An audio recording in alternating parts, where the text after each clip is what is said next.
한국 ESG 학회와 경제인문사회연구회가 공동으로 주관하는 제2회 월드 ESG 포럼 4일차 오전 토론을 시작하겠습니다. 먼저 제 소개를 하도록 하겠습니다. 오전 세미나 사회를 맡게 된 법무법인 동인에 근무하고 있는 박종영 변호사입니다. 먼저 이렇게 큰 행사에 제가 사회를 맡게 된 것에 대하여 개인적으로 굉장히 영광스럽게 생각하고 있습니다. 감사드립니다. 먼저 바쁘신 가운데도 세미나 장소가 제주도고 지리적으로 접근하기가 쉬우면서도 또 한편으로는 어려운 여건임에도 불구하고 빗속을 이래 뚫고 참석하신 모든 분들께 정말 감사드립니다. 여기 참석하신 분들은 정말 ESG를 다른 어떤 누구보다도 사랑하시는 분들이 아닐까 이렇게 생각합니다. 본격적인 세미나에 앞서 세미나 진행 절차를 간단히 소개하도록 하겠습니다. 이미 배포된 자료에서 보시는 바와 같이 오전 토론 주제는 ESG 평가 총론으로서 KESG 평가 기준, 해외의 평가 기준, ESG 평가 방법과 활용 세 가지 주제에 대해서 순차적으로 발표하고 토론하도록 하겠습니다.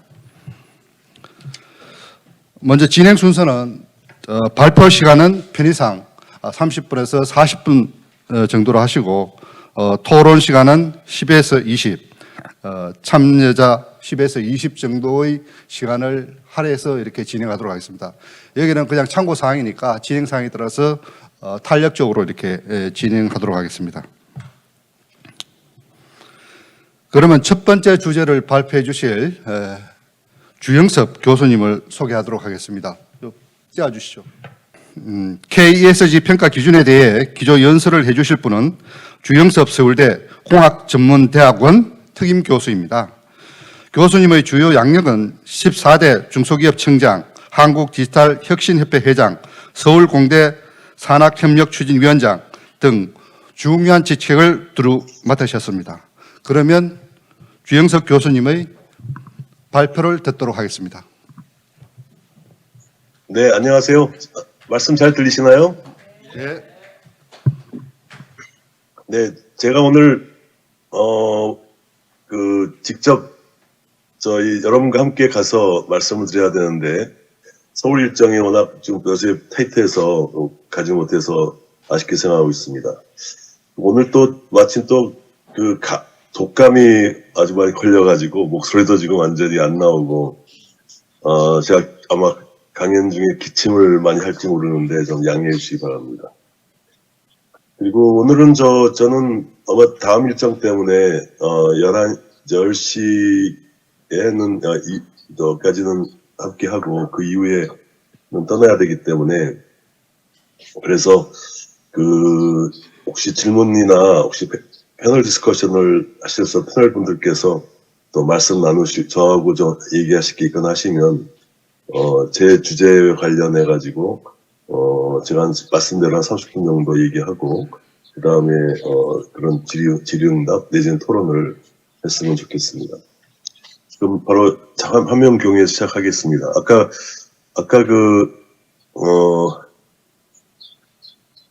잠깐만요.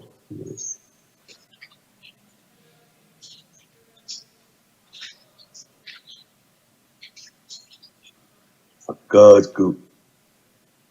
파워포인트가 슬라이드 쇼가 풀 화면이 안 나온다고 그래가지고 그래서 지금 제가 PDF로 바꿔서 화면 공유를 하도록 하겠습니다.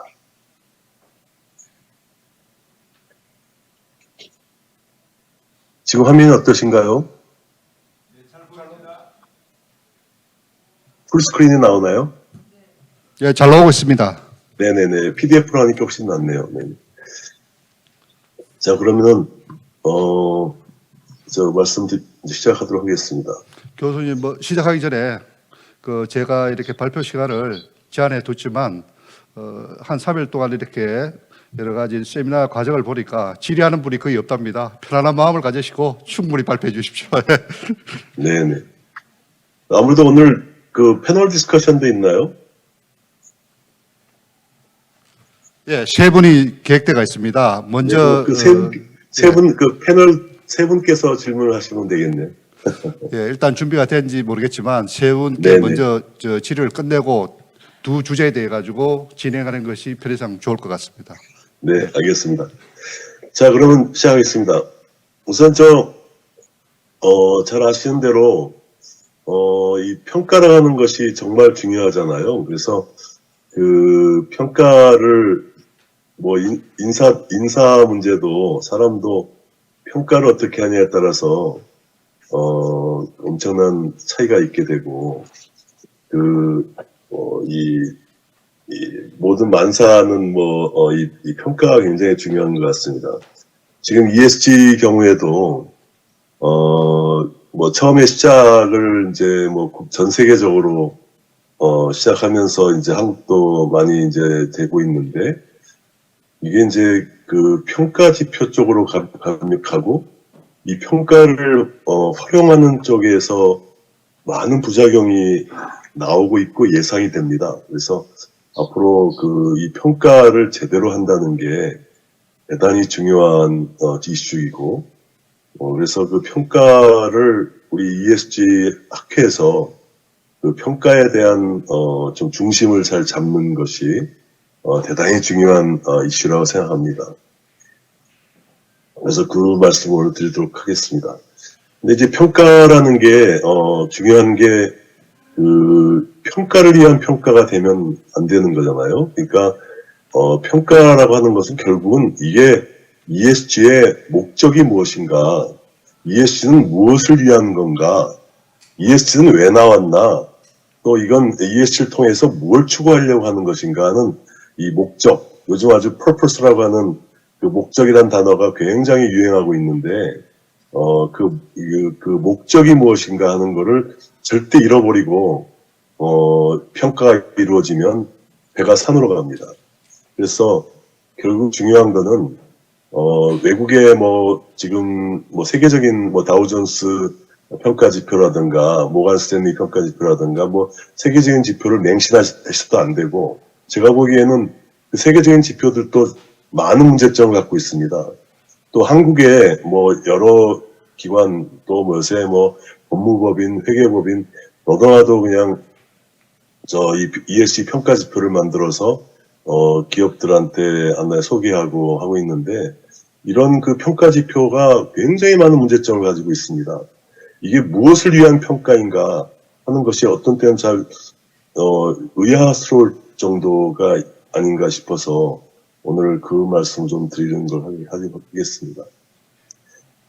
우선 지금 이 ESG가 왜 나오나 하는 것들을 보면 지금 전 세계가 지금 요즘은 완전히 모든 기술의 변화, 경제 환경의 변화, 그리고 또 이 정부의 그 자본주의라는 것이 변화하면서 정부의 정책이 변화하고 기업의 역할, 기업의 명분도 변화하고 그리고 또 지금 코로나 팬데믹이 또 모든 걸 다 변화를 하고 있고 또 지금 그동안의 평화 시대를 구가해왔던 전 세계가 신냉전 시대에 들어가면서 완전히 미중 패권 경쟁, 러시아 우크라이나 전쟁 이런 문제들이 그냥 굉장히 많은 또 세상의 그 질서를 지금 변화시키고 있고 거기에 기후 위기가 또 엄청난 또 변화를 하고 있고 예고하고 있고 있습니다. 그래서 이런 엄청난 그 변화들이 아마 역대로 인류 역사상 요즘처럼 모든 게 한꺼번에 다 바뀌면서 엄청난 빠른 속도로 바뀌는 시대는 없었지 않았나. 그래서 그런 면이기 때문에 정말 어떤 인류의 이 국가든 기업이든 개인이든 대전환을 해야 되는 시대가 되고 있고 그런 의미에서 이제 그 대전환을 크게 세 가지로 요약을 하면 결국은 이제 디지털 대전환이라고 하는 거는 사실상 이 그 새로운 어떤 부가가치를 만들어내는 과정에서 인공지능이라든가 이런 새로운 어떤 이 컴퓨팅 파워들이 강화되고 하면서 근데 이 AI가 이제 같은 게 결국 사람의 지능을 넘어가는 초지능을 발휘할 수 있게 되는데, 그러려면 중요한 게 데이터라는 게 없으면은 인공지능은 무용지물이기 때문에, 그래서 그 데이터라는 게 이제 굉장히 많이 하게 되고, 그래서 결국은 모든 걸 데이터 기반으로 바꾸는 게 바로 디지털 대전환이잖아요. 그래서 디지털 대전환이 곧 바로 4차 산업혁명이고, 그래서 이러한 그 하나 있고, 또 하나는 이제 기후위기나 탄소 중립이 그린 대전환을 바꾸는 문제인데, 이 그린 대전환은 단순히 에너지 환경 문제만이 아니라 이 새 사회의 지속 가능성을, 이 인류의 지속 가능성을 전체를 포괄하는 굉장히 그 광의의 의미의 그린 지속 가능성 대전환이라고 보시면 될 것 같고, 그 다음에 이 코로나 팬데믹이 뭐 라이프스타일을 바꾸는 거는 사실 코로나 팬데믹이 촉발한 게 아니라 이미 그런 방향으로 가고 있는 거를 비대면이라든가 요즘 얘기했던 뭐 우리 뭐 언택트라든가 이런 그 온라인이라든가 하는 게 전 세계 사실상 디지털 대전환의 한 트렌드인데, 그게 코로나가 앞당긴 것밖에 가속시킨 거 역할을 한 거죠. 그러면서 모든 게 좀 바뀌고 있고, 또 신냉전 시대가 또 이 세상의 그 질서를 다 바꾸고 있어서 이 인류 문명이 또 대전환기를 지금 받고 있습니다. 그래서 이 세 가지 전환이 결국은 현재 지금 중요한 이슈가 되고 있고, 이걸 잘하는 나라, 이걸 잘하는 기업, 이걸 잘하는 개인이 성공을 하게 되겠죠. 그래서 지금 화면 잘 넘어가고 있나요?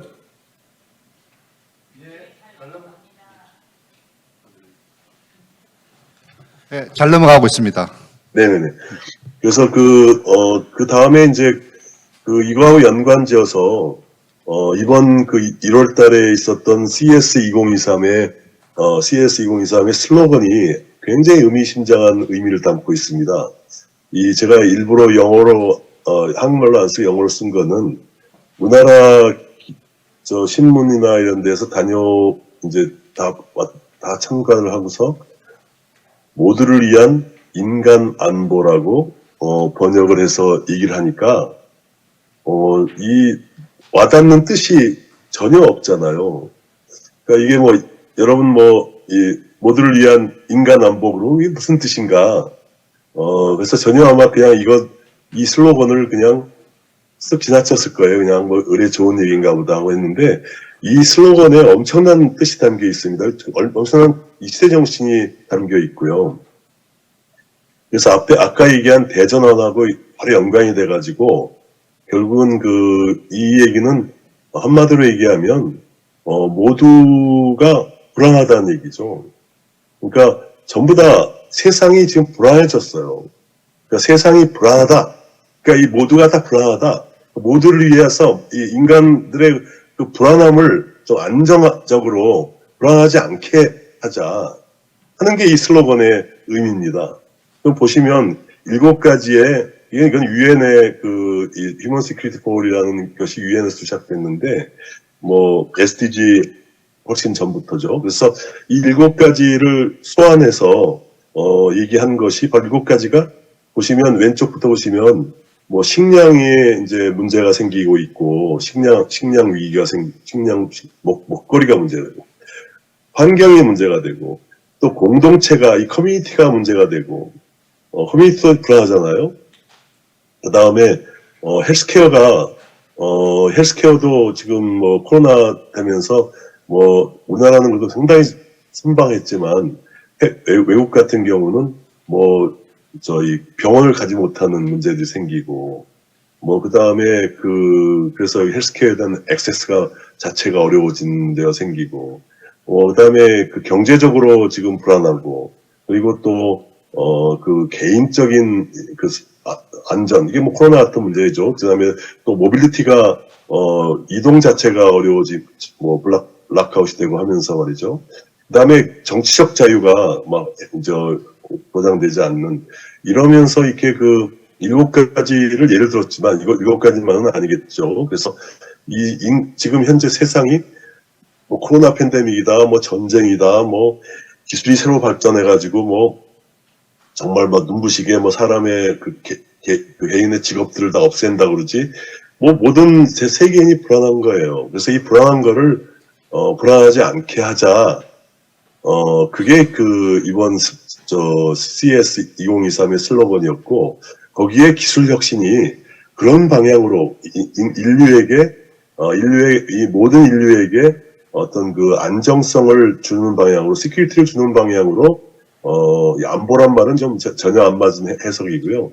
그러니까 안정성을 좀 주는 방향으로, 하고자 하는 것이 이번 CS 2023의 슬로건이었고, 그런 면에서 이제 이번 그 CS 2023의 스타가 기업이 존 디어라고 하는 미국 농기계 회사인데, 우리나라에 뭐 지금 우리나라 신문에는 아마 신문 많이 보신 분들은 삼성, LG가 그냥 CS를 그냥 완전히 뭐 도리했다고 하고, 그리고 또 한국 기업이 뭐 완전히 CS를 사로잡은 것은 되지만, 사실은 그렇게 그 반은 맞고 반은 틀립니다. 그러니까 혁신상 같은 걸 많이 받고 했는데 혁신상을 많이 준 것도 또 그 비하인드 스토리가 있고, 제가 여기서 얘기하기는 좀 그렇고, 그 이 주관하는 주관 기관들하고 이제 얘기를 해보니까 전혀 또 비하인드 스토리가 있는데, 하여튼 그거는 뭐 차치하고, 하여튼 뭐 팩트 자체는 좋은 거죠. 뭐 혁신상 많이 받고 하니까 마치 우리나라가 한 것 같지만, 사실은 이 CES에 한국 기업들이 그렇게 많은 주목을 받지는 못했다고 보고 있습니다.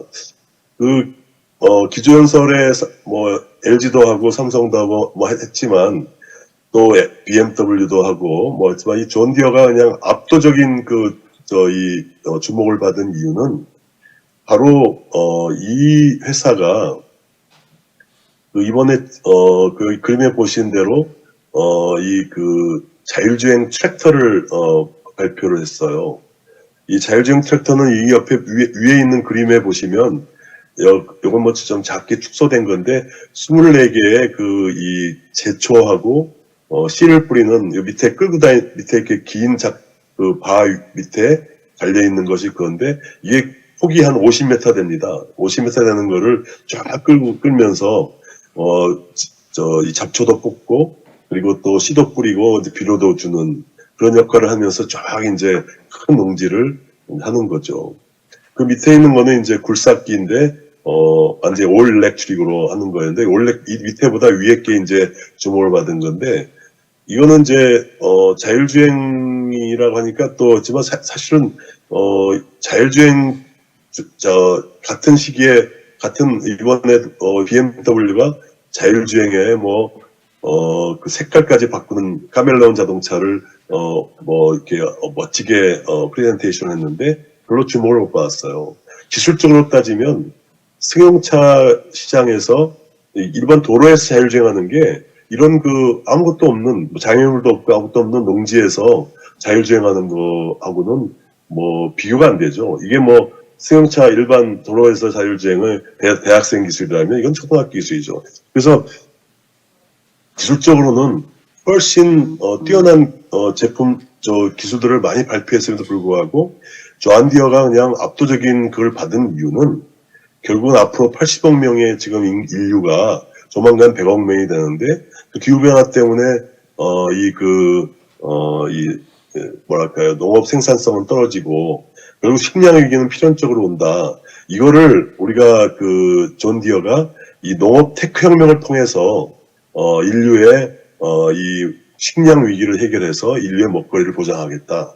이걸 얘기하면서 완전히, 전 세계에 찬사를 받은 거죠. 그래서, 이번에 그게 바로 이제 아까 말씀드렸던 이 휴먼 시큐리티 코어라고 직결된 얘기고, 그리고 그래서 이걸 통해서 이번에 CES의 가장 중요한 화두가 바로, 그동안의 CES라고 하는 세계 최대 기술 전시회는 항상 기술 혁신이 최고의 목표였어요. 근데 이번에 CS 2023, 저는 CS를 한 20번 정도 갔었기 때문에 CS 흐름을 이제 누구보다도 잘 안다고 생각하는데요. 제가 이번에 CS를 보면서 정말 느꼈던 점은, 역대 처음으로 기술 혁신보다도 기술 혁신을 무엇을 위해서 하는 거냐 하는 이 purpose라고 하는, 이 기술 혁신의 purpose가 뭐냐 하는 거가 아주 이걸 주목하고, 이걸 앞세웠다 하는 것이 그리고 이게 참가하는 사람들이 모든 사람들이 이 관심을 끌었다 하는 거가 이런 관점과 사고의 변화가 있다는 게 굉장히 중요합니다. 이게 ESG하고 아주 직결된 얘기거든요. 그래서 이걸 우리가 잘 알아야 될 것 같은데 뭐 우리의 그 CS 취재한 미디어에서 어느 누구도 이런 얘기한 사람이 없죠. 그래서 이제 CS2023에 6대 기술 트렌드가 이번에 발표를 했었는데 그중에 하나가 이제 서스테이너빌리티, 이 지속 가능성에 대한 관련된 게 또 핵심 기술 트렌드로 지금 2020년부터 지금 3년 지금 4년째 지속적으로 서스테이너빌리티에 대한 얘기들을 지속적으로 하고 있고요.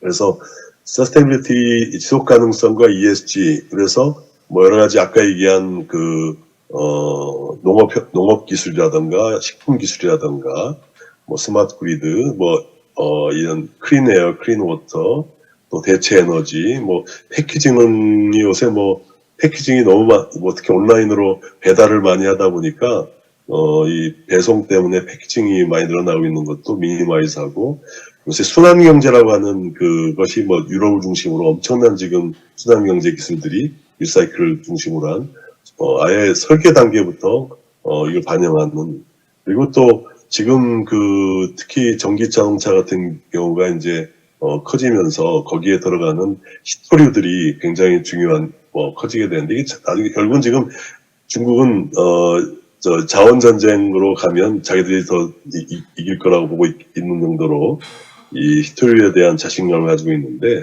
히토류 사용을 줄이는 거라든가 이런 것들이 지금 이제 이번에 그래서 사실은 어떤 면에서는 ESG는 이 지속 가능성과 ESG는 핵심이 그냥 무슨 이념이나 방법론이나 아이디어가 아니라 기술이에요. 그래서 결국은 과학 기술로 어떻게 지속 가능성을 보완할 거냐 하는 것들이 가장 이 앞으로 모든 나라, 모든 기업들의 아마 이 핵심이 되지 않을까 보고 있습니다.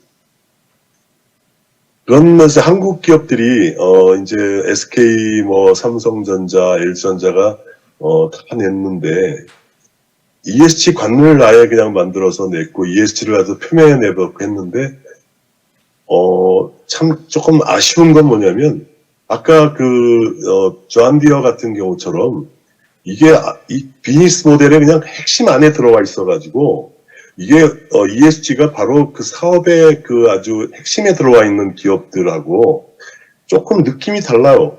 그러니까 뭐냐면 ESG를 위해서 ESG를 하는 것 같은 그런 느낌이 든다는 게 솔직히 제가 피할 수 없는 느낌이었습니다. 그러니까 다시 얘기하면 한국 기업의 ESG 관해서는 전혀 감흥이 없는 거죠.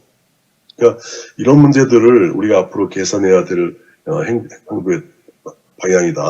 ESG는 절대로 ESG를 위한 ESG가 됐으면 곤란하고 ESG가 마치 어떤 one of them이 돼서는 안 되고 아까 존디어처럼 ESG가 모든 비즈니스 전략, 비즈니스 모델의 센터에 들어와 있어야 된다 하는 것들이죠. 오늘 말씀의 초점이 그겁니다.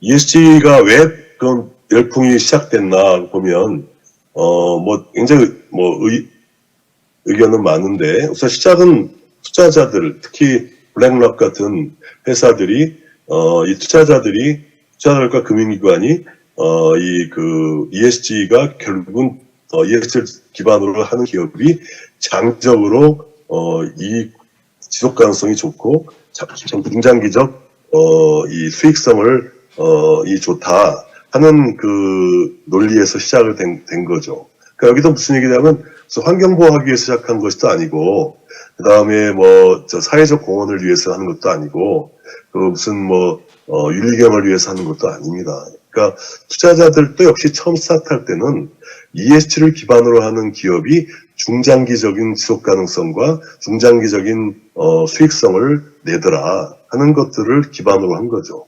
그래서 그게 ESG의 기업 입장에서는 당연히 기업들한테 환경보호에 사회공헌에 하는 거가 일종의 어떻게 보면은 수익성과 별개로 이루어진다 그러면 하는 취득만 하겠죠. 그게 ESG 와싱이죠. 그러니까 그런 거가 아니다. 결국 처음부터가 이 기업의 속성인 그 수익성이나 발전성이나 지속 가능성이나 이런 거를 가장 확대한 쪽에서 ESG 역할을 찾고 있는 거고요. 그런 면에서 이제 투자자들한테 이제 두 번째로 ESG 정보 공시를 의무화하기 시작하고 있는데, 이거는 이제 그 일반 이런 기관 투자자만이 아니라 주식시장의 일반 투자자들도 이런 이 회사의 지속 가능성이나 이 회사의 어떤 그 장기적 수익성을 할 수 있는 ESG 지표를 좀 가지고 정보 공시를 의무화하면서 서로 알아야 되겠다 하는 거고요. 그게 또 이제 ESG를 또 확대하고 있는 이유고, 그 다음에 더 중요한 게 이제 마지막 이 얘기인데, 결국 소비자 성향이 특히 MZ세대, 밀레니얼 세대나 Z세대가 어릴수록 미래에 대한 불안이 많아요. 이 지구 환경이 진짜 우리 세대에 저 같은 60대 사람들은 아마 저희 살아생전에 지구가 어떻게 될 거라는 걱정은 안 하겠죠. 근데 지금 10대, 20대들은 이거 이렇게 하다가 이게 우리 살아생전에 지구가 어떻게 되는 거 아니야? 앞으로 그 사람들은 한 100년 살 텐데 100년 안에 지구가 어떻게 문제가 된다고 하니까 그 MZ세대에서 알파 세대는 엄청난 이 환경에 대한 컨설을 가지고 있죠. 그러다 보니까 굉장히 친환경적인 면을 갖고 있어서 최소한 환경에 문제가 되는 기업의 제품은 안 사요. 그 다음에 환경에 굉장히 기여하는 제품은 아직 많이 비싸면 안 사겠지만 어느 정도 같은 값이면 그런 회사의 제품을 선호하게 되겠죠. 그렇게 되고, 그게 이제 결국 이 사람들의 또 MZ세대 특징이 정보화 습관 능하기 때문에 굉장히 사회에 대한 공정성이나 이런 거에서 또 잘 알게 되고, 그래서 사회적인 문제를 야기하고 사회 발전 방향에 거꾸로 가는 해악을 끼치는 기업의 제품은 안 사게 됩니다. 그래서 이런 소비자 행동론이 바로 ESG를 하는 이유는 결국 소비자의 선택을 받기 위한 거예요. 그러니까 소비자가 ESG를 잘하면 소비자가 우리 제품을 사준다 하는 그가 목적인 거지, 그냥 무슨 아까 얘기했지만 사회공헌 활동하자는 것이 아니란 거죠. 그래서 그런 면에서 이게 ESG 열풍이 확산되어 있다고 보셔야 될 것 같고요. 그 다음에 이제 그거를 이제 또 다른 말로 표현하면 이제 그런 세대의 변화가 아까 제가 초변화 대전환 시대 얘기할 때 말씀드렸지만 이 세대 변화 문제가 한 가지 이제 지금 말씀드린 것과 같고, 그다음에 자본주의가 지금 엄청나게 변화하고 있거든요. 그러니까 다시 얘기하면 지금 과거의 신자유주의 자본주의 3.0하고 자본주의 4.0은 이제 포용적 자본주의라고 해서 특히 글로벌 금융위기가 생긴 10여 년 전 이후에 지금 상당한 기조의 변화가 되고 있는데, 그 이유는 지금 결과적으로 이 현재대로 그냥 지속하면 시장 중심의 자본주의가 갖고 있는 문제점 중에 하나는 다 좋은데 너무 혁신 중심으로 가면서 습자 독식으로 가게 되면 결국은 사회 양극화가 심해질 수밖에 없다. 이걸 보완해야 되겠다 하는, 그래서 시장 자본주의를 없애자는 얘기가 아니라 시장 자본주의에서 생기는 그런 사회 양극화 문제를 보완하는 방향으로 자본주의가 지금 변화하고 있습니다. 그걸 자본주의 4.0이라고도 하고 포용적 자본주의라고도 하는데, 그래서 그게 이제 이해관계자 자본주의라는 말도 하죠. 그래서 주주 중심에서 이해관계자 중심의 자본주의를 가자. 그래서 이해관계자라는 말은 주주만이 아니라 소비자, 그다음 직원, 그리고 또 어떤 로컬 커뮤니티, 지역사회들도 같이 감안한, 딱 그분들 덕택에 우리 소비자가 사주고 또 직원이 열심히 일하고 지역사회가 도와줬기 때문에 기업이 잘 되는 거니까, 그런 면에서 그런 이해관계자들도 같이 배려하는 그런 걸 하자 하는 것이 이제 이해관계자 자본주의인데, 같은 맥락입니다. 그다음에 기후변화, 탄소중립 정책은 이제 이 기후 환경 문제에 대해서 문제가 된 기업은 기업 사업 자체를 할 수가 없기 때문에 이산화탄소 많이 배출하는 기업은 수출도 못하고 하는 것들이 이제 결국은 새로운 신규범이 되고 있는 거죠.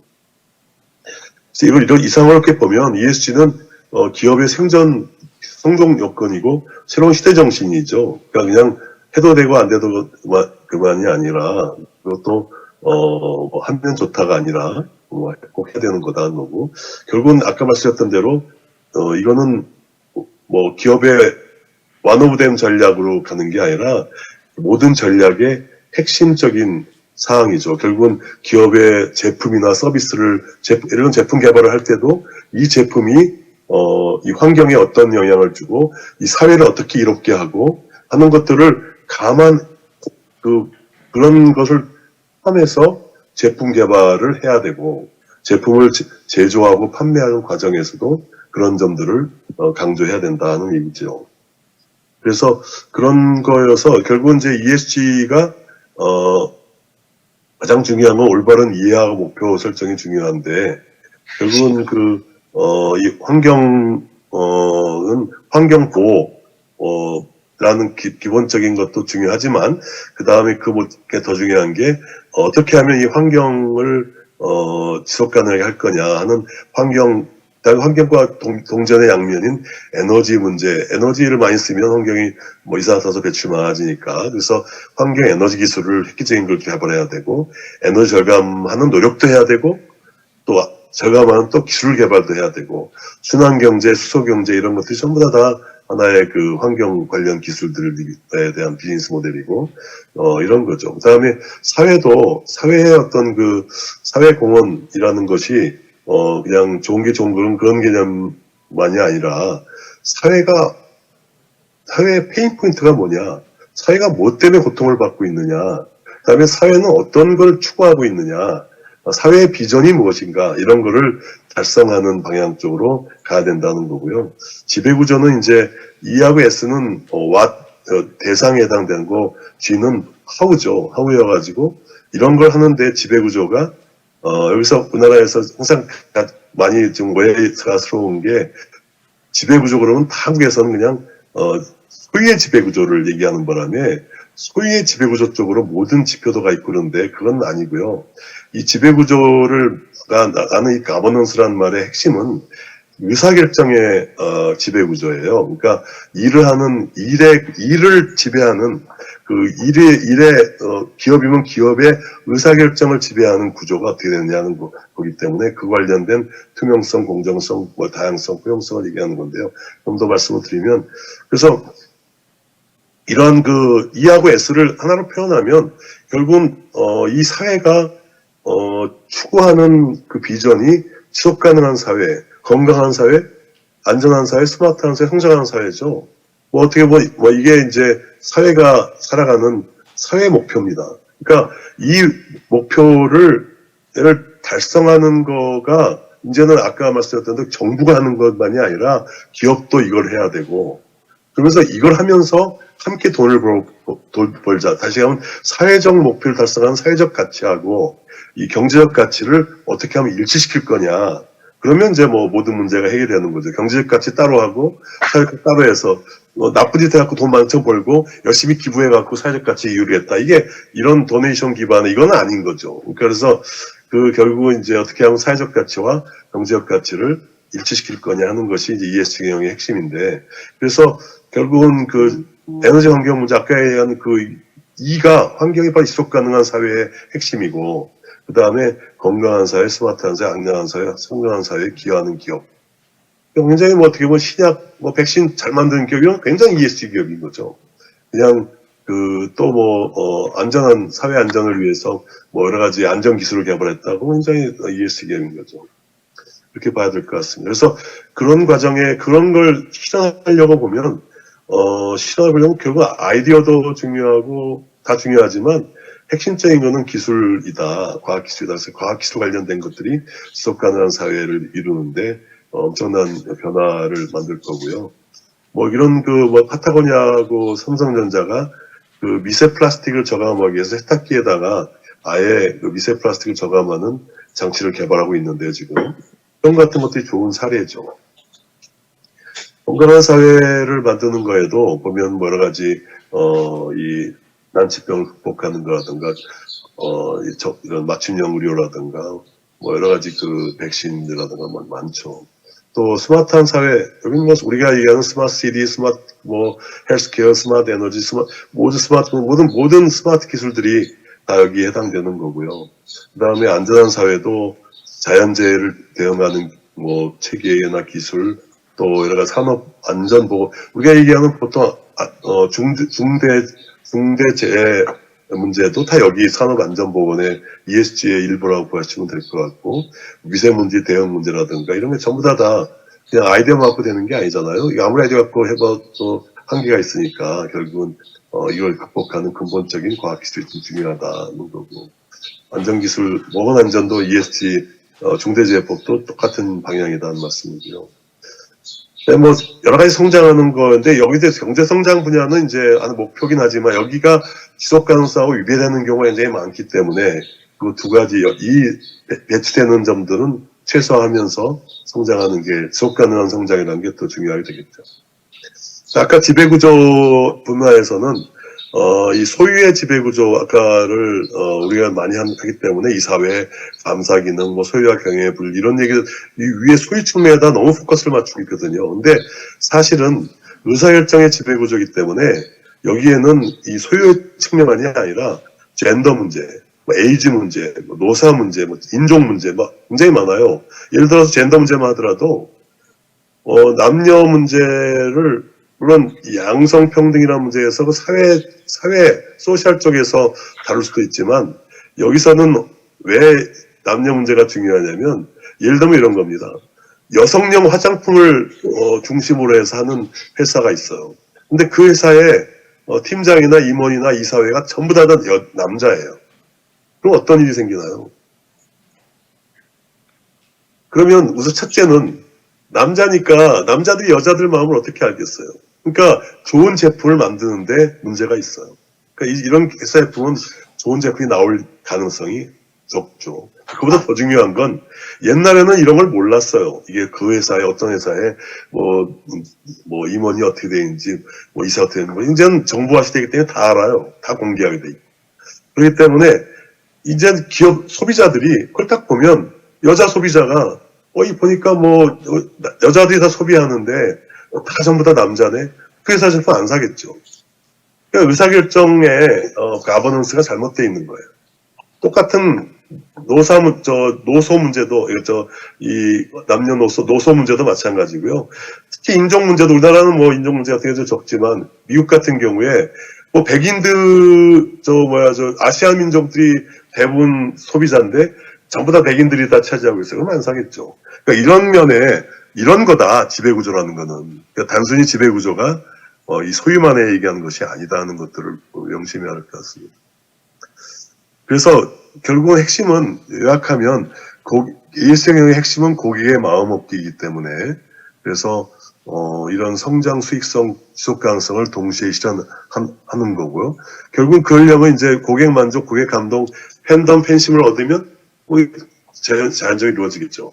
이거는 캠페인이 아니라 전사적 참여 활동이고 또 아까도 환경보호, 사회적 책임, 사회공헌, 윤리경영 이런 의무의 시각이 아니라 굉장히 자기 회사의 경영활동을 맥시마이즈하는 아주 능동적 시장경제 시각으로 봐야 된다는 얘기고요. 이게 지표도 이런 방향으로 가야 된다는 얘기를 드리고 싶고 그래서 이런 기술혁신과 전 조직, 전 직원 참여가 핵심이다. 그래서 이거를 가지고 지금 제가 이제 시간을 많이 들여서 평가 지표에 갖고 얘기를 드린 게 아니라 ESG는 왜 하는 건가? ESG의 목적이 뭔가? 하는 거를 강조한 이유는 평가가 이 목적을 달성하는 쪽으로 가야 돼요.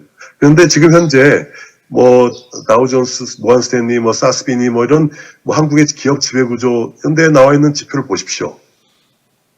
그럼 느끼신 바가 있을 거예요. 그래서 지금 또 굉장히 많은 수백 개의 ESG가 난립하다 보니까 정부에서 또 나서서 KESG 가이드라인을 만들었어요. 1단계를 만들고 발표했고 그다음 2단계 지금 또 고도화 작업을 하고 있는데 여기서도 결국은 뭐 기존에 있는 것들을 주로 많이 정리해가지고 한 겁니다. 그래서 이거를 이제 우리 ESG 학회에서 제대로 좀 업그레이드를 해야 되겠다. 그리고 또 그런 거에 대한 이건 뭐 하루 이틀에 끝날 얘기가 아니라 매년 그 업그레이드 해가면서 또 그런 그 우스레더 많이 발굴하고 그런 또 그 이 연구도 하고 그래서 확산도 하고 하는 것이 필요하다고 생각되고요. 그래서 이제 그걸 이제 끝으로 이렇게 뭐 간단하게 방향성만 좀 정리해 보면 현재는 보시면 현재가 환경개혁 목표가 뭐다.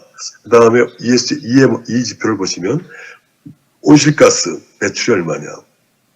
원부자재 사용을 어떻게 하고 있고 재생을 얼마나 하고 있냐. 에너지 사용이 어떠냐. 용수가 어떻게 되냐. 폐기물이 나오냐 안 나오냐. 뭐 오염물질 배출하고 있는 문제. 전부 다 어떤 문제인가요? 그냥 현재 자기 회사의 그냥 그 환경에 대한 영향만 하고 있는 거죠. 근데 이거를 하는 건 가장 기본이죠. 가장 중요한 일이긴 하지만 어떤 게 지금 저는 부족하다고 보냐면 많은 기업들이 자기가 잘하는 기업, 자기가 잘했던 그 노하우나 그런 기술이나 비즈니스 모델을 이용해서 다른 기업도 또는 전체 그 이 생태계가 환경 문제를 기여하고 또 환경의 자체를 사업화할 수 있는 그래서 결국은 환경 이 ESG가 그냥 수동적으로 하는 게 아니라 돈을 버는 하나의 그 기회가 돼야 열심히 하게 되지 않겠습니까? 그러다 보니까 그럼 환경 에너지 기술, 에너지 절감 기술, 순환경제 기술, 수소경제 기술 이런 걸 많이 개발한 기업들은 어떻게 평가할 거냐? 평가해줘야 되겠죠. 그 다음에 또 비즈니스 모델도 굉장히 중요합니다. 예를 들면 대량 생산을 하는 거기 때문에 하는 거가 하나의 과잉 생산의 주범이죠. 그러다 보니까 그게 바로 또 과잉 생산이 또 환경에 궁극적인 문제가 되기 때문에 그걸 온디맨드로 또 맞춤형으로 이게 이제 요새 4차 산업혁명의 소위 초연결에 의한 비즈니스 모델의 변화 중에 하나인데요. 이런 비즈니스 모델이 바뀌면 이런 맞춤형으로 바뀌게 되면 아무래도 이 과잉 생산이 안 되겠죠. 그러면 그런 거는 굉장히 근본적으로 이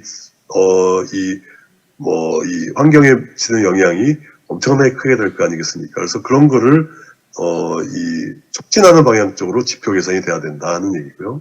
사회도 들어보시면 노동, 뭐 정규직 비율이 어떠냐, 뭐 복리후생비를 많이 쓰고 있냐, 뭐 여성 비율이 어떠냐, 뭐 안전보건 어떠냐, 인권이 어떠냐, 뭐 동반성장, 뭐 기업 체육사, 뭐 너무나 공자님 얘기죠. 다 옳은 얘기인데 여기서 중요한 거는 이거는 어떤 면에서 기본이죠. 이건 기본이고 여기에 아까 말씀드렸던 사회 페인 포인트를 해결하고 아까 뭐 사회 공기 문제가 때문에 지금 요새 뭐 미세먼지 때문에 난리인데 미세먼지를 해결하는 그 기술 개발해서 그걸 가지고 낸 회사는 엄청난 ESG 기업이잖아요. 그러니까 이런 기업들을 평가해줘야 된다. 그런 것들이 이제 그런 또 비즈니스 모델을 평가해야 된다는 것들이 방향이고요. 그다음에 지배구조도 아까 얘기한 지금 보시면 이사회, 주주, 윤리, 뭐 감사기구, 지배구조 이게 전부 다 소유 지배구조잖아요. 그래서 이런 의사결정에 관련된 걸 확대해야 된다는 것 이것을 말씀드립니다. 이상 발표 말씀드리도록 하겠습니다. 교수님 발표 잘 들었습니다. 한 40분 정도 이렇게 잘 발표해 주신 것 같습니다.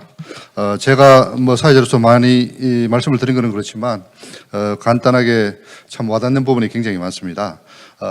평가 지표도 결국은 ESG의 그 목적에 맞게 평가 지표가 만들어져야 된다는 부분과 저기 있는 내용도 있지만 기업이 ESG를 하지만 우리가 알고 있다시피 수익의 극대화라는 이 부분을 결코 기업의 존속 유지를 위해서는 포기할 수 없는 부분인 것 같습니다. 그래서 성장과 수익성, 지속 가능성을 이렇게 뽑아가지고 해주신 부분 굉장히 마음에 와닿습니다. 그러면 줌으로 하기 때문에 토론자 세 분이 계시는데 세 분 중에서 지금 토론에 이렇게 가능하신 분만 이렇게 하도록 하겠습니다. 우리 사덕한 교수님하고 그다음에 허인숙 대표님, 그다음에 진수남 우리 본부장님께서 혹시 지금 먼저 소개를 해드려야 되겠지만 줌을 게 1차 끝나기 때문에 혹시 뭐 코멘트 하실 부분 있으면 해주시면 좋겠습니다. 혹시 준비되어 있습니까? 네. 뭐 마이크 시설이 그러니까 여기 뭐 놓았어 마이크가 전달됩니까? 네.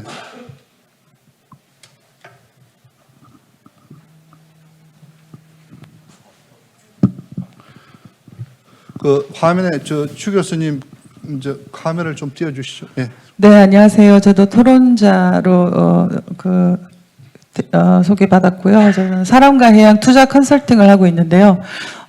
해외에서 직접 투자를 한국 쪽에 하거나 우리 기업들이 이제 뭐 여러 가지 이유로 해외 그 글로벌 공급 사슬망 때문에 뭐 미국 시장에 진출하기 위해서 뭐 CES라는 그런 전시회를 통해서 기술을 소개하고 뭐 그런 과정에서 아까 총장님 그 말씀하신 것처럼 어떤 쇼잉이나 뭐 단순한 전시가 아니라 뭐 그 자체를 전시를 했으면 하는 그런 아쉬움을 말씀을 하셨는데요.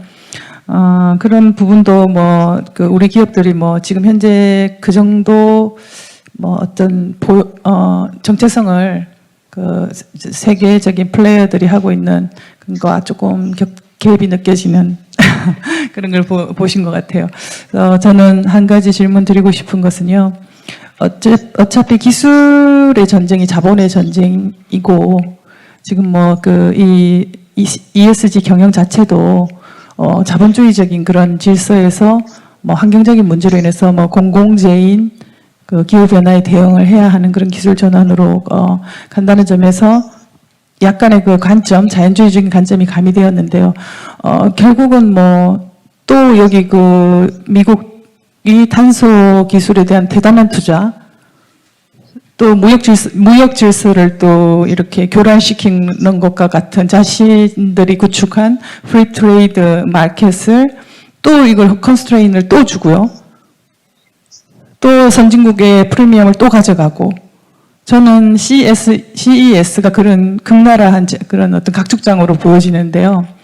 총장님께서도 뭐 이런 자본력을 국가마다 기술도 조금 뭐 후진국들도 새로운 기술을 보유할 수 있어야 되는데 기술의 자본까지 더해지고 기후 위기가 또 부담이 되고 또 새로운 투자가 또 진행되어야 하는 이런 시점에서 ESG 경영이라고 하는 그런 어떤 뭐 좀 조화로운 지속 가능한 서스테이너빌리티를 어떻게 그 전 세계의 자본주의의 플레이어들이 글로벌 기업들이 또는 우리나라의 글로벌 기업들이 이걸 구축해 나갈 수 있는지 굉장히 저는 벌러너블한 그런 어떤 기업도 ESG 경영 자체도 벌러너블리티를 그냥 극렬하게 보여주는 것 같아요. 탄소 국경세 및 뭐 IR을 비롯해서. 그래서 저는 뭐 정말 이 자본주의적인 속성을 극복할 수 있는 하나의 해안이라고 할까요?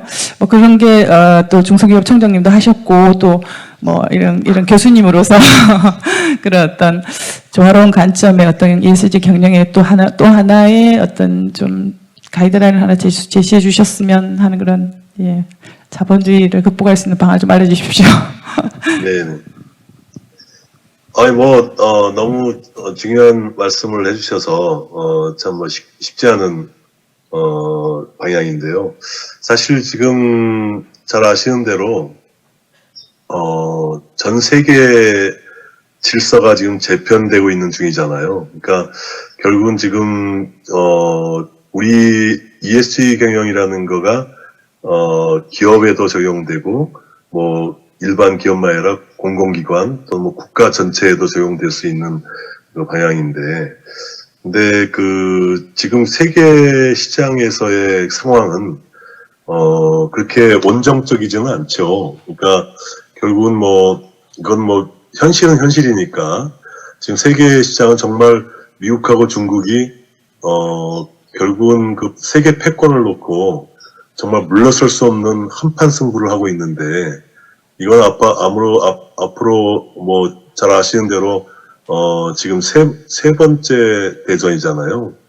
하나는 이제 결국은 소련은 뭐 어떻게 보면은 미소 경쟁에서 소련은 어떻게 보면 뭐 체제적으로 스스로 이제 무너졌고, 그 다음에 일본이 미국의 패권의 60% 가까이 쫓아오니까 바로 그냥 미국 그 당시에는 뭐 무역이나 기술을 쓸 수는 없었기 때문에, 그래서 지금 그때는 잘 아시는 대로 환율과 금융을 가지고 그냥 일본을 그냥 격침시켜 버렸잖아요. 그래서 일본은 그 이후로 뭐 지금 20년간 헤매고 있는데, 그래서 그 다음에 일본은 뭐 2인자에서 이제 확실히 물러나게 된 거고, 지금 이제 중국이 거의 74%가 GDP 기준으로 미국의 74%까지 올라간 상황에서 좀 늦었다, 한 60% 정도의 손을 봤어야 되는데 늦었다고 보고 미국에서 얘기입니다. 그래서 보고, 하지만 지금이라도 중국을 해야겠다고 무역을 들고 나왔는데, 무역을 하다 보니까 미국의 물가가 올라가서 그래서 그거는 이제 사실상 포기했고, 그 다음에 들고 나온 게 기술이고, 기술로 들고 나니까 아마 중국은 자원을 들고 나올 가능성이 크고, 그 다음에 미국이 환율 들고 나올 거고 금융 들고 나올 겁니다. 그렇기 때문에 이 게임이 뭐 정말 이거 사느냐 죽느냐는 게임에 있는 거고, 그 과정에서 ESG가 논의다 보니까 ESG에 대한, 지금 그래서 이제 결국 ESG, 요즘에 ESG가 조금 퇴색됐다? 뭐 이렇게 일부 얘기하시는 분들이, 야, 뭐 세상이 막 이렇게 뭐 전쟁에 뭐 하는데 뭐 이런 ESG가 무슨 가당치나는 얘기냐? 뭐 소위 얘기하는 착한 기업, 지금은 착한 기업이 돼갖고는 죽는다. 뭐 이런 얘기 이제 하는 그런 얘기인데요. 그래서 뭐 요약해서 말씀드리면, 지금 세상은 너무나 지금 아주 피 튀기는 전쟁, 사실상 총성만 안 날 뿐이지 엄청난 지금 패권 경쟁이 벌어지고 있고, 그 패권 경쟁에 한국 같은, 우리 같은 나라는 딱 그냥 전략적으로 굉장히 중요한 데 끼어 있어서, 결국은 앞으로 우리가 직면하고 있는 가장 중요한 문제는, 너는 누구 편이냐? 너는 중국 편이냐? 미국 편이냐? 이게 그 과거 정부에서는 전략적 모호성이라고 하는 양다리를 걸쳐봤는데, 이제 양다리도 되려는 시기가 아니에요. 그러다 보니까 하나를 선택해야 됩니다. 그러면 선택하는 문제들이 과연, 그것도 선택을 가능하면 안 하면 선택을 해야 할 텐데, 정말 어려운 문제들이 지금 이제 현 정부에게, 또 앞으로 정부에게도, 다음 정부에도 더욱더 계속 또 아마 어려워지는 상황이 될 거예요. 그래서 이런 상황에서 우리 기업들이 사느냐 죽느냐는 게임을 하는 속에 있기 때문에 ESG라는 게 이렇게 온전적으로 갈 수는 없다고 하는 것들을 정말 우리가 느껴야 될 것 같고요. 그런 속에서 그러면 그럼 ESG가 그러면 착한 기업을, 제가 오늘 강조드린 건 뭐예요? 착한 기업을 하고자 하는 거냐? 그게 아니라는 거예요. 그러니까 ESG는 착한 기업을 원하는 것이 아닙니다. ESG는 굉장히 현명한 기업을 원하는 거예요. 다시 얘기하면, 지금 이 환경 문제나 아까 얘기한 ESG 문제가 결과적으로 이런 굉장히 초경쟁 시대에 결국은 누가 이 전 세계 소비자의 마음을 잡을 거냐, 거기에 결국은 경제적인 헤게모니가 달려 있기 때문에, 전 세계 아까 MZ세대라는 게 우리나라만이 아니라 전 세계 MZ세대들이 미래 세대가 생각하는 거는 친환경적이고, 그 다음에 또 이 사회 문제를 이렇게 잘 같이 풀어주는, 사회를 이롭게 하는 기업들의 제품을 사겠다는 것이 흐름이기 때문에, 굉장히 이 어떤 면에서는 이 지금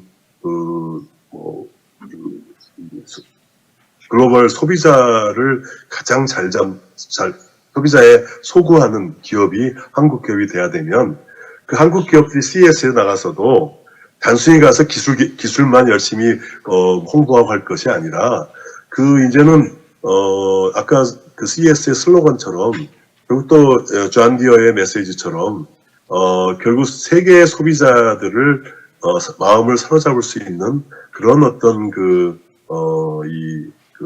이념 그런 어떤 사고를 제시해야 되는 거죠. 그래서 요즘이야말로 정말 우리 기업들이 좀 더 아까 주신 말씀에 대해서 100% 공감하면서도 대신에 그런 우리 기업들이 뭔가 이 사회를 동반 발전시킬 수 있는 쪽으로 가면서 그러니까 결국은 세계 소비자의 마음을 사로잡아서 세계 소비자의 마켓 쉐어를 우리가 올리고 그걸 통해서 좋은 회사들이 우리가 한국 기업들이 되면 그 기업들이 결국은 또 세계 소비자의 그 불안한 마음을 해소할 수 있는 방향 쪽으로 제품도 만들고 서비스도 만들고 그런 활동도 하고 하면서 하게 되면 같이 동반 성장할 수 있다. 그게 결국은 지금 뭐 약육강생 시대에 결국은 착한 기업만 갖고는 살 수 있는 것이 아니고 그런 굉장히 현명한 기업들이 많이 나오게 하는 게 중요하고 오늘 또 제가 평가 지표를 그런 방향으로 가게 했으면 좋겠다는 말씀 드린 겁니다. 혹시 뭐 사덕한 교수님과 그다음에 진수남 우리 대변인께서 혹시 네. 마이크 여기 좀 갖다 주십시오.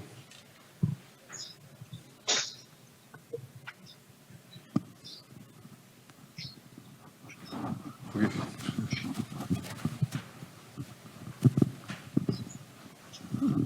네, 오늘 그 주영섭 교수님이 주옥 같은 강연 잘 들었습니다.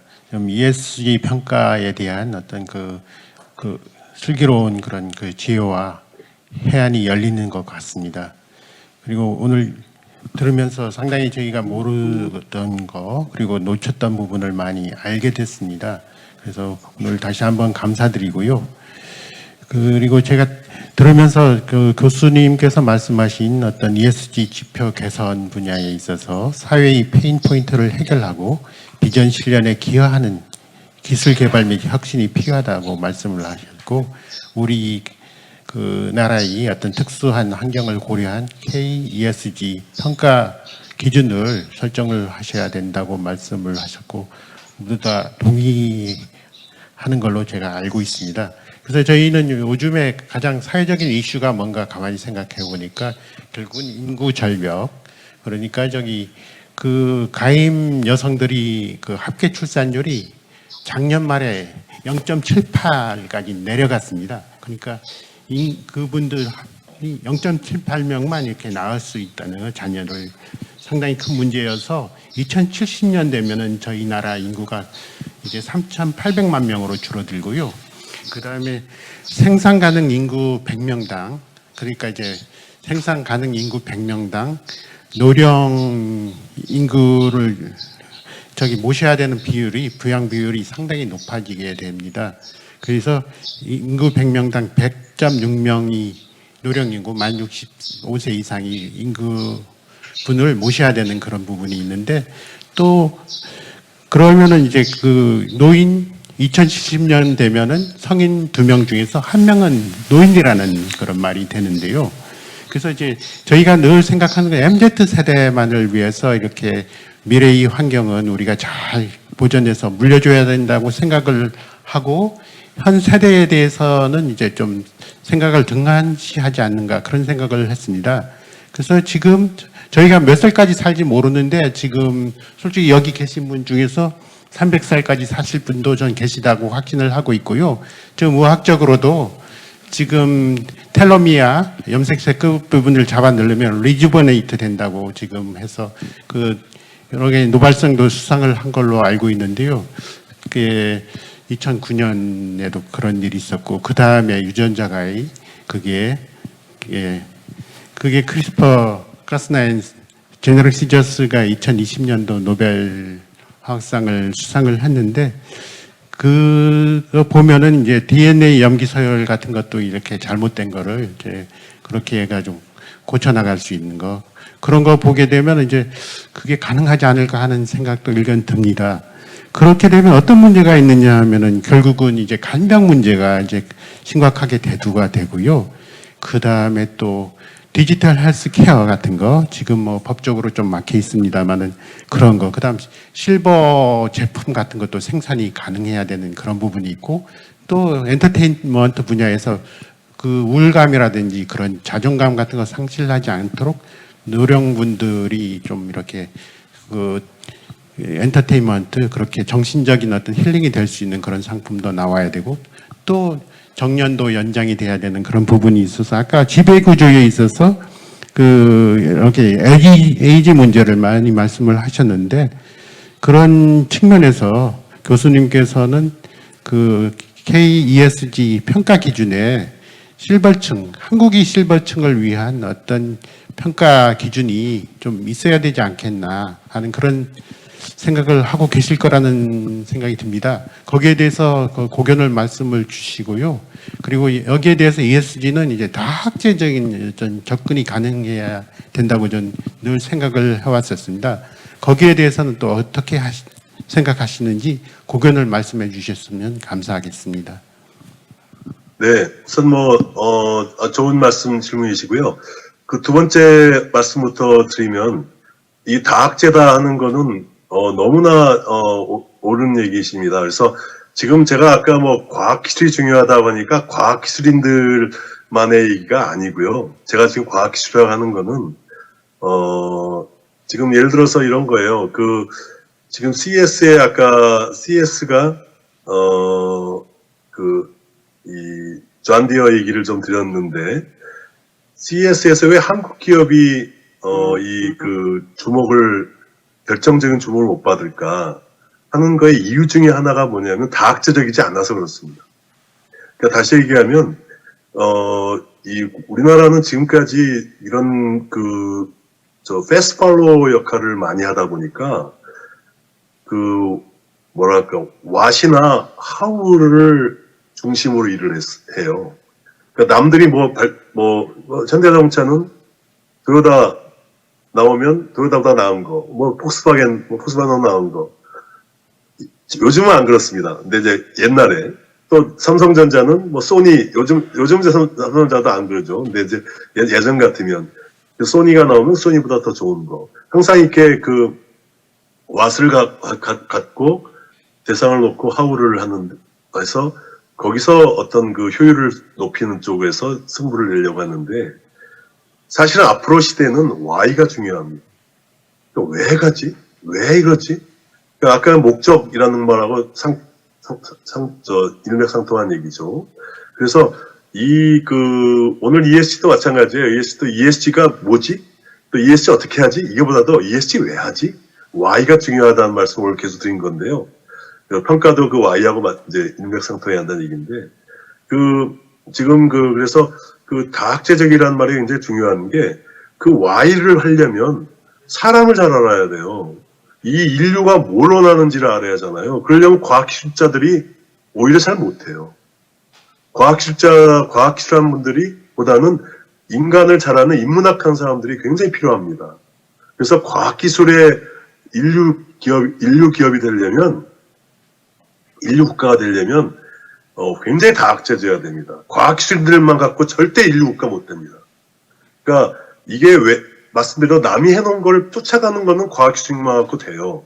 근데 이게 아까 새로운 어떤 미래, 새로운 어떤 투비를 제시하는 거에는 사람을 잘 이해하고 사람을 잘 연구하는 인문학과 사회학과 이런 모든 게 다 결합돼야만 가능해지는 겁니다. 그래서 오늘 제가 말씀드린 걸 갖다가 아까 ESG도 과학기술이 중요하다 하는 얘기를 말씀드렸던 거는 하나의 표출된 결과 중심으로 얘기하는 거지, 그거 하는 과정에는 굉장히 다학제적인 게 굉장히 중요하다는 말씀 강조드리고요. 그래서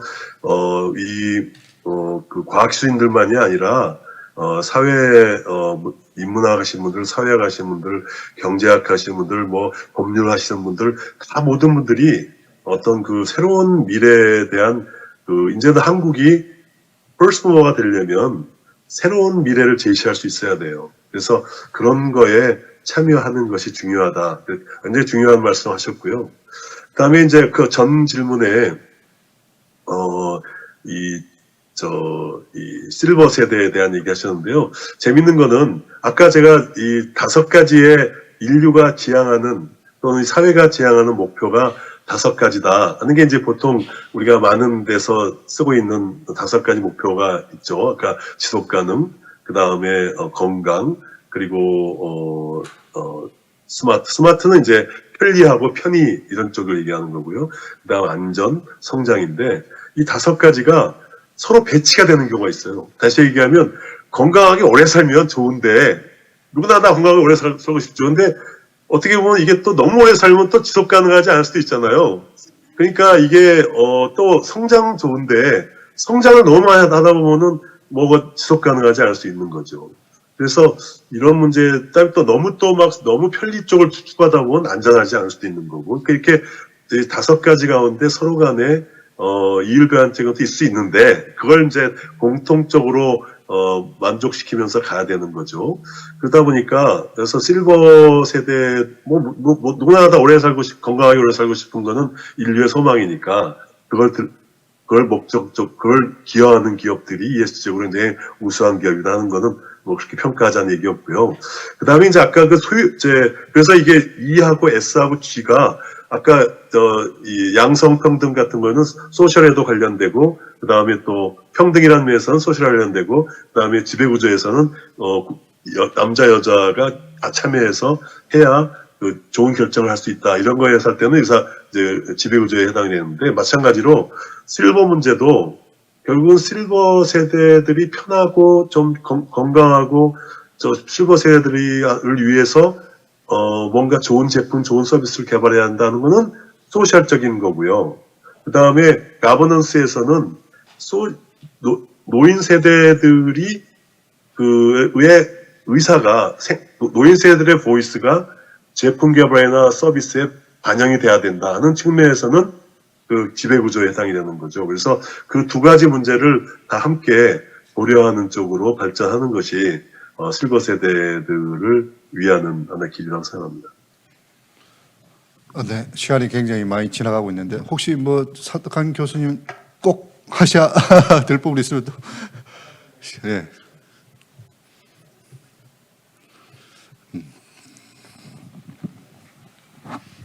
예, 사드칼입니다.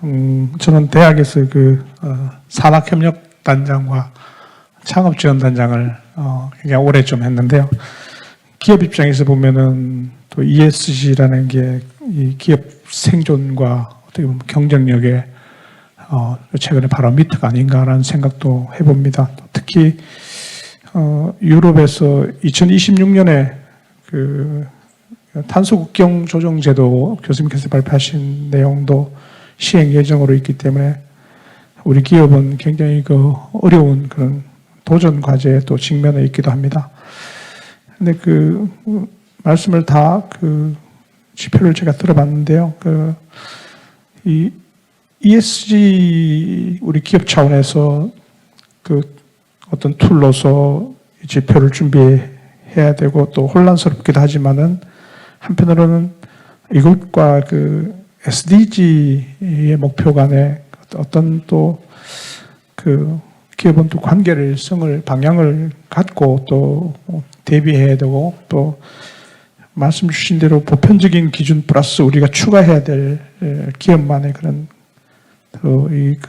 어떤 지표가 또 있기 때문에 이런 보편적인 국제적인 기준과 우리 한국만이 갖고 있는 각 기업 산업 지역이 갖고 있는 영역에서의 추가 지표도 좀 필요하다는 것에 대해서는 동의하지만 한편으로는 또 SDG하고도 연계시켜야 되는데 어떤 그에 대한 아이디어가 좀 있으신지 하고요. 그다음 하나만 더 말씀 좀 드리면은 so what? 그래서 우리 한국은 KESG 가이드라인을 만들어서 61개 진단 항목과 12개 추가를 항목을 만들어서 했는데 사실은 완벽하지는 않습니다. 리스크 관리 기업의 입장 이런 것들은 아직 반영이 아직 안 돼 있고 또 이런 평가 결과에 대한 각 그 기업한테도 맡겨놓고 또 공시도 좀 안 돼 있는 상황에서 우리 한국이 각 기업들에 또 어떻게 대처를 했으면 좋을지에 대해서 혹시 고견이 있으시면 좀 말씀을 해주시면 감사하겠습니다. 네. 네, 짧게 말씀드리면, ESG가, SDG와의 연결이라는 거는, 저는 그것도 마찬가지라고 보는데요. SDG가 이 지속가능 개발 목표가, 17개 항목으로 이루어져 있고, SDG가 궁극적인 목표가 돼야 한다고 생각하지는 않습니다. 그러니까 결국은 아까 말씀드린 대로 ESG의 목적이나 SDG의 목적이나 같다. 결국은 특히 ESG는 상당히 기업에 관련된 거기 때문에 결국은 경제 주체로서의 기업이라는 역할이 있고, 또 기업이 경제 주체로서 말고 또 사회나 정치나 SDG는 훨씬 더 포괄적인 거기 때문에 그런 문제들을 기업이 모두 다 만족시킬 수는 없겠죠. 정부의 역할도 굉장히 크고, 또 어떤 NGO라든가 또 다른 또 기업 외적인 기관들의 역할도 이제 중요하기 때문에, 그래서 기업이 이 SDG를 기업이 또 실제로 보면 또 11개 SDG 항목 가운데 기업하고 직결되어 있는 항목들은 한 10개 정도로 보여져요. 근데 그래서 그렇기 때문에 그 외에 전 17개 항목을 전부 다 ESG에다 넣어서 ESG가 해결해야 한다고 보지는 않고요. 그래서 결국 이제 ESG는 SDG라고 하는 유엔의 목표가 또 역시 인류의 공존 공영 또는 여러 가지 또 빈곤 퇴치 이런 문제들이 자연 보호 어떻게 전부 다 포괄돼 있지만 추구하는 바는 같지만 ESG가 추구하는 것은 다분히 이제 기업의 경영 활동에 하나의 연결선상에서 난 거기 때문에 추구한 방향은 같지만 그걸 SDG하고 딱 연결시켜가지고 1대1로 하는 거는 좀 적절치도 않지 않을까 생각됩니다. 그래서 저는 기본적으로 SDG라는 유엔 목표에 대해서는 공감하면서도 ESG가 큰 방향에서 ESG 활동을 잘 하면 결국은 SDG에 엄청나게 기여를 하게 된다. 결국은 아까 말씀드렸던 대로 E와 S와 G를 잘 고려한 기업들이 성장하면서 결국은 그 기업들이 SDG를 이루는 주체가 될 거다, 이렇게 말씀드리고 싶고요. 그 다음에 이제 KESG 가이드라인은 엄밀하게 말씀드리면 저는 KESG 가이드라인에 대해서 필요성은 공감하면서도 과연 정부가 이게 나서야 될 분야인가 하는 거에 대해서는 좀 조심스럽습니다. 그러니까 다시 얘기하면 이게 정부가 나설 분야는 아닌 것 같고요. 어떻게 보면은 기업 이 생태계가 어떤 공감대를 이루어가는 과정에서 자연스럽게 나올 수 있는 일화세는데요.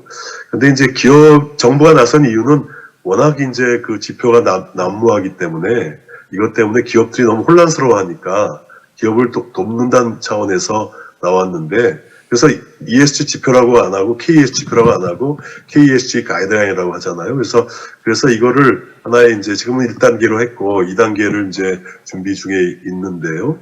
또 이 문제는 저는 이제 계속 부탁을 드리고 있는 게 이거를 어디다 쓸 거냐, 가이드라인을 어디다 쓸 거냐 하는데, 결국 이제 그거를 혹시 이 가이드라인을 가지고 기업들을 상대평가에 쓰는 건 절대 하지 말아달라 하는 걸 요청하고 있습니다. 그러니까, 근데 맨 처음에 계획은 그게 좀 들어가 있었어요. 그러니까 다시 얘기하면, 대출을 할 때라든가, 투자를 할 때라든가, 이런, 정부의 정책, 지원 정책 같은 거 할 때, ESG 그 지표를 해서 뭐 우수 기업들에다가 뭐 하겠다는데 이게 업종별로의 상황도 다르고 기업의 규모라든가 이런 전혀 다른 상황에서 상대 평가를 해버리는 순간에 엄청난 부작용이 생긴다. 그러니까 어떤 면에서는 제일 좋은 거는 자기 기업이 한 기업이 자기가 작년부 대비해서 올해 뭐가 낮았고 내년엔 더 뭐가 낮아야 될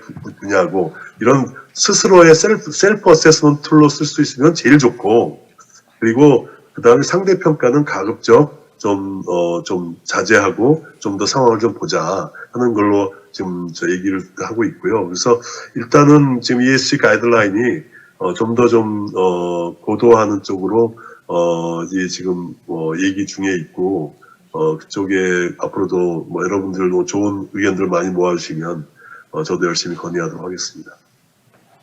네, 시간이 굉장히 뭐 20분 정도 오버되고 있는데 또 다음 발표부터를 위해 가지고 꼭 여기 계신 분 중에서 우리 주영석 교수님한테만 이렇게 질문할 사항이라고 있으시면 손 한번 들어 보십시오. 그렇지 않으면 다음 주제로 넘어가도록 하겠습니다. 네. 그러면 없는 걸로 알고 주영석 교수님 기한 시간 네. 10시까지만 하기로 되어 있는데 시간이 네. 오버돼가지고 이렇게 좋은 그 발제와 그다음에 또 이렇게 네. 토의 해주셔가지고 감사드립니다. 네, 감사합니다. 예, 박수로 이렇게. 네, 고맙습니다. 네.